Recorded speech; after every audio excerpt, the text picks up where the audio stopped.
Now, after you got out your chicken ready and taking your chicken off and putting your rice and let it cook for a while, what you're gonna do is have your chicken, some of it. So you're gonna peel off your chicken, the remaining of your chicken, in to the pot. Make sure you don't want to get no bones. You don't want to, choke anybody, or have somebody say, "Oh, he's a bad cook because he left bones."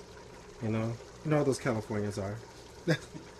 No, but so after that, you peel it all in, toss all of your chicken in, and make sure, like I said, no bones, because you don't want those bones. Nasty bones.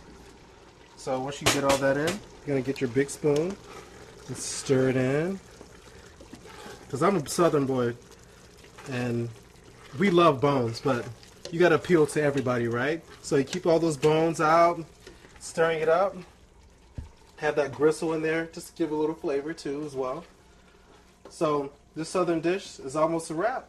So once you get all that in, had your rice fully cooked until it's al dente, and then it's ready for plating for the family to have a nice dinner and a nice big belly after they eat. So let's plate this up and show you how to present it.